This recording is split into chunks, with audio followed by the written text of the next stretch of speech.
Assalamu alaikum, that is, peace be upon you, brothers, sisters, ladies, gentlemen. Welcome back to another episode of my The Art of Teaching Impromptu Monologue series. In this episode, I want to focus on a very important idea called being better. Now, this is a concept that I tend to touch on a lot because, ultimately life is all about being better. But in this particular video, I want to, kind of analyze the idea of being better from a teacher's perspective. So one of the first things that I want to impart to you very clearly, without any doubt, is that teaching is probably the most or the best, the most obvious opportunity in the world for us to be better. If you're a teacher, you are blessed. You are blessed by God, right? You've been given a gift. You've been given an opportunity that is unlike any other. Because when you really think about it, right, most of the influential people are teachers. In some way or form, they are, if you look at actually the prophetic angle of things, all the prophets are teachers. Our parents are teachers. These are kind of the most influential people we have in our life. They are all in the idea of who they are, what they do, the act of they are imparting of knowledge, imparting of experience is teaching. So beyond that, if you're by profession, by career, a teacher, you are blessed, my brother, my sister. So please make sure that you understand the gravity and you understand the responsibility that you hold, and therefore you have a duty to pursue the idea of being better. Now, I'm going to divide this into three segments of how exactly can a teacher be better. The first segment is in terms of skills and knowledge. So when you look at skills, right, what are the different skills that a teacher needs? Obviously, the skill of public speaking, the skill of confidence, the skill of oratory, the skill of explanation, right? How do you explain something with a few words? The skill of, the kind of related to the knowledge that you're departing. Say if you're someone who is teaching physics, what kind of practical skills do you have related to physics, related to applied mathematics, related to thermodynamics, right? So that kind of idea. So those are skills, and there is no end to the scope that you have to develop your skill set around the career or the profession of your teaching that you do. On the other end, you have the knowledge aspect. So this is where, basic idea of, doing a bachelor's degree, then doing your master's degree, doing your PhD, right, doing your doctorate. And you keep on learning, you keep on reading, you keep on accumulating more and more knowledge. So in both these sense, in the scope that you have to develop your skills and the scope that you have to develop your knowledge, there is no limit. For a teacher, absolutely none. Because you might be teaching today when you're 25 years old, you might be teaching 10 years down the line when you're 35. There is going to be a huge difference between your 25-year-old self's skills and knowledge set, and then when you're 35, when you're 45, when you're 55. So this is never ending. Your skills and knowledge set has unlimited room to continuously grow, to continuously be better. Think about it. I thought about this since 2015, which is the year that I kind of took a break from teaching after realizing certain truths about my teaching career, and I came back after a sabbatical, so to speak. When I came back, I had realized certain things about the way of teaching that I need to inculcate within myself. And since then, never have I ever been complacent in terms of my skills and my knowledge. I'm not saying it's the best, but I am someone who is continuously pursuing the idea of being better and improving my skills and my knowledge. So one good example I can tell you is that within one space that I operate, which is called CIMA, Chartered Institute of Management Accountants, I started 10 years ago at the foundation level, right, teaching a couple of subjects called business mathematics and management accounting, and today I'm teaching the final paper called the strategic case study exam. But in teaching the final paper, I am quite adept and quite skilled. And I don't mean this in a boastful manner, please do not misunderstand, but I have worked very hard to help my students, because anyone who comes to me with respect to any kind of financial knowledge gaps, any kind of enterprise knowledge gaps, or performance risk knowledge gaps.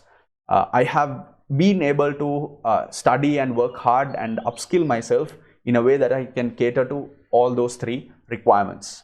So it wasn't easy, and it hasn't ended. It's a continuously improving journey, and it will continue to go on. But that is the kind of idea I mean by bettering yourself in terms of skills and knowledge. So that's number one. Number two is your principles and your values. So this is, I think, this is more important, right, than your skills and knowledge set, because as a teacher, you're dealing with human beings. And this is also another thing that I realized, regardless of, because when you're teaching in front of a classroom, just imagine the setup, right? Maybe you're a trainer, maybe you're a lecturer, maybe you're a teacher. So in whatever role that you play, you are in front of a group of people. And sometimes we tend to differentiate ourselves between our learners. We think that we are better. We think we are more senior. We think we know better. We think we are more skilled. We think our age is greater than our learners. Now, we think we might be different, right? We tend to think that they are different to us. I'm the teacher, they're the student. We are different. We tend to think that in terms of, it could be by age, by religion, by country, by creed, by language, all these different kinds of labels that we kind of try to bring into our lives to differentiate oneself between another. But something I realized back in 2015 that changed the entire way I approached teaching was this idea that you're teaching to human beings. Ultimately, whether they are kindergarten children or whether you're doing a doctorate for CFOs, it doesn't matter. You're dealing with human beings. And if you're dealing with human beings, you are no different to them and they are no different to you. So in this idea, I believe that ultimately to build a good world, to build a beautiful world, that all human beings have to be built on the same kind of value system, same kind of principles that are good in nature. So as a teacher, you have this remarkable opportunity to really reflect on what your principles are, what is right and what is wrong for you, what is that definition for you, what are your values, what is responsibility, what does accountability mean, what does respect mean, what does modesty mean, what does strength mean, what does personality mean, right? These are questions that as teachers we get to reflect a lot, because if we go and present ourselves in front of a group of individuals, group of other human beings who are no different to you, then you have an opportunity to express your principle set, your value set. And so this is very, very simple. Upbringing is one major way that our value system and our principles get built on. So our upbringing, our parents, our teachers, how they raised us. So these have a big part, big role to play in our values and our principles. Now, if we really question them, because it cannot always be right, everything. So in my personal experience, over these decades of my particular life, my own life, I've had to reflect on my principles and my values. So certain things that I thought was right when I was 20, I've changed them. I've realized that they were wrong. Certain things that I thought was in the gray area that you could do as a teacher, right, that might warrant as permissible, now I've realized they're not. And certain things that I thought you don't have to do, like going an extra mile, right, going an extra step for a student. And these kind of things sometimes we are very dismissive of when we are younger. But today I think deeply about that, and any kind of opportunity where we can kind of extend a further support to anyone, I try not to miss.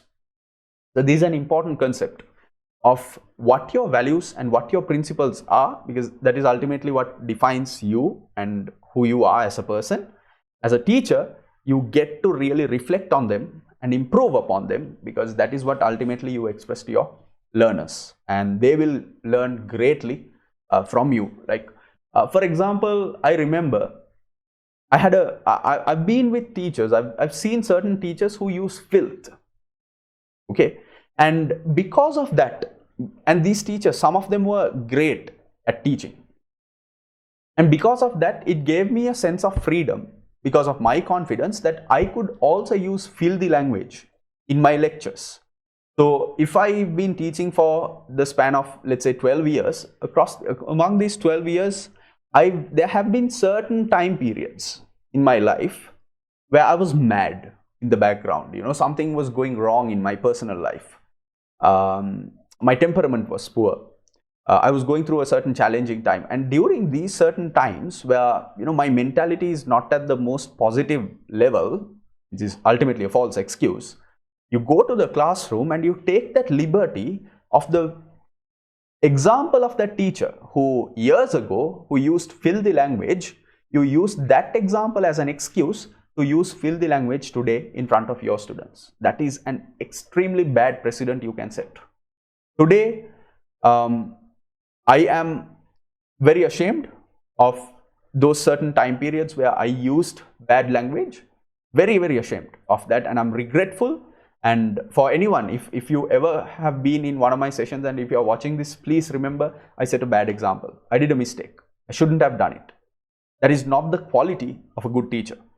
And these are the kind of things I think about. So one of my principles that I'm trying to inculcate in myself is that I do not use bad language. I do not use bad words. Why should I? I don't want to. I don't like it. Right? But there you see, I had teachers who influenced me, and that influence carried forward. And today I'm questioning them, and I'm demolishing those bad values, bad principles I believe that are detrimental to the quality of our teaching. You can do the same. Really, just take a very close look at your principles and your value system. That is number 2. Number 3 is very, very important: character. So the idea of character is something that I've come across in the sense of, because I've been self-reflecting a lot for the past couple of years. I've just been thinking about who I am and what is my purpose here on earth, what I should do, what do I really believe in, and what drives me, right? These are things I think about. And one of the most important things that really matter to me is my character. And this comes to me from my prophet and from my father. And they are two great influences, but for me, I've had to really just reflect on all of this and put it all together. And one of the most important things in terms of character is, when you are a teacher, your character is an example to your students.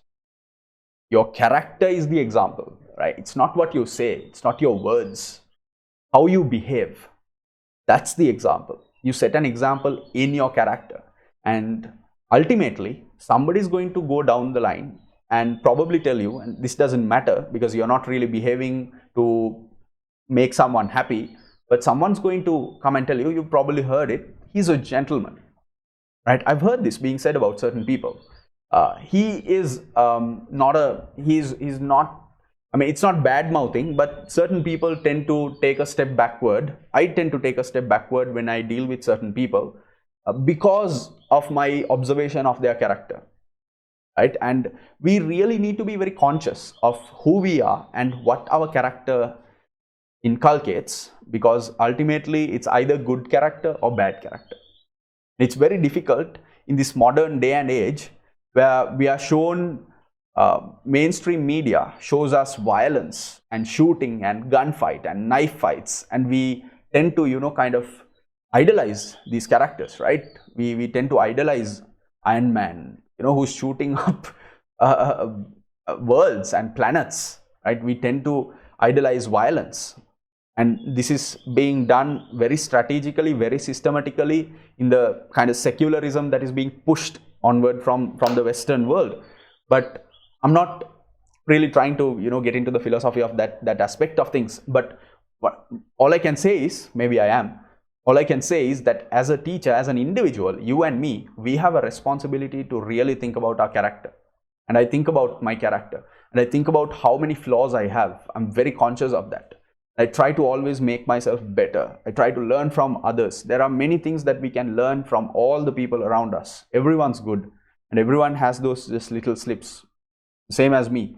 And so, what all you can do is you consciously try to make an effort to understand who you are, understand what your character is, what are your flaws, why are they happening, go to the root cause, and then fix it then and there. For example, one of my character flaws, let me tell you, is temper, short temper, right? Now, I try to fix it in so many different ways, like so many, absolutely so many ways, counting from 100 to 1. My friends used to bug me, you just go and count to 100 to 1 and just get back here, things like that. But what I realized is, after thinking about it so long, and I wasn't even an angry kid, right? But the truth is that when you really take a look at why you have certain flaws, if you're someone who can really reflect and who has the time and who has the liberty, you will realize that there are reasons to why you behave in a certain way. Like, there is a very particular set of reasons as to why I am, or I could be deemed to be a relatively short-tempered person. And when I realized what that reason was, when I was able to identify that reason, everything became clear. And I started to treat the cause, not the effect, right? I didn't try to treat my moments of bursts, but what I tried to really think about is, why am I angry? What happened? And then, try to fix them. So that's the idea, right? That's the idea. So I guess what I'm trying to say is that as a teacher, one, we have a great opportunity to always be conscious about being better. And in that sense, what we can do is, we need to think about improving our skills and knowledge, which are the most obvious forms of improvement. Secondly, we can think about our principles and the value system. And thirdly, we can improve our character, which is basically what we exemplify to our learners. And above all of this, I want to quickly remind you a very important idea: mistakes.